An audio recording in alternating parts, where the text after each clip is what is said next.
All right, let's tackle something that trips up so many people learning English: quantifiers. In the next few minutes, we're going to turn that confusion into confidence. We'll break down exactly when to use words like much, many, and some so you can start using them perfectly without even thinking about it. You know that moment, right? You're in the middle of a sentence and you just pause. Is it much people or many people? If you've ever been there, trust me, you are not alone. It's a classic sticking point. But here's the good news. We're about to give you a super simple system to get it right every single time. Okay, so let's get right into the secret. The key to mastering all of this isn't about memorizing a bunch of boring rules. It really comes down to just one thing: the noun. If you can understand the type of noun you're talking about, everything else just clicks into place. So here's the big idea. Nouns basically fall into two camps. On one side, we have countable nouns. These are things you can literally count. 1 book, 2 books, 3 chairs. Simple enough. But on the other side, we have uncountable nouns. Think of these as things we see as a whole, like milk or water, or even advice. You'd never say, "I'd like 2 waters," right? It just sounds weird. This all comes down to a really simple test. Just ask yourself, can I put a number in front of it?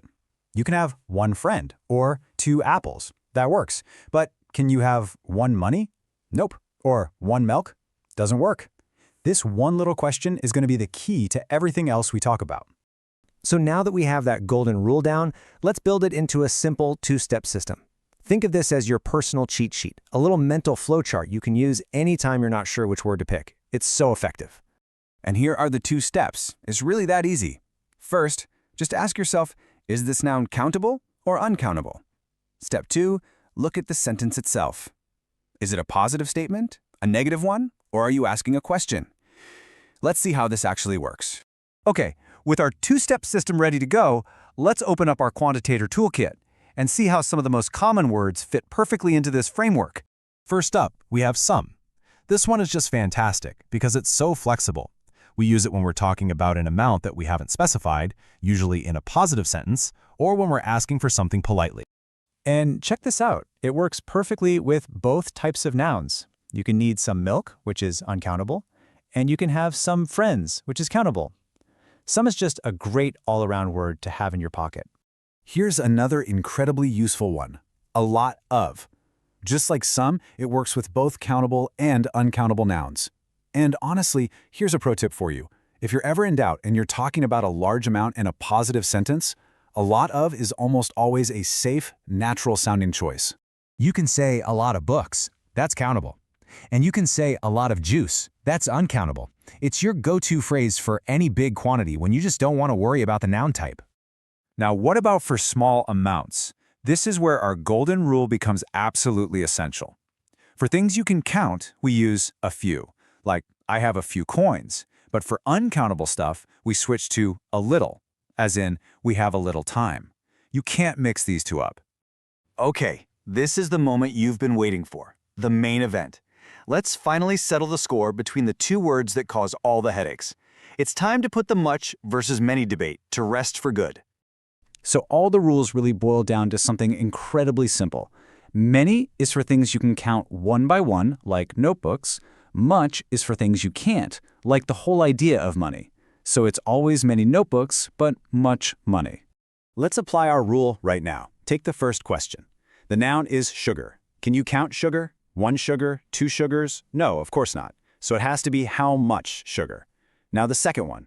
The noun is students. Can you count students? Yep, 1 student, 2 students. So it's how many students. See? The system just works every time. Awesome. Now that you've got the system down, let's really level up your English by fixing a few super common mistakes. Getting these right will make you sound so much more fluent and natural. This is probably the #1 mistake we hear.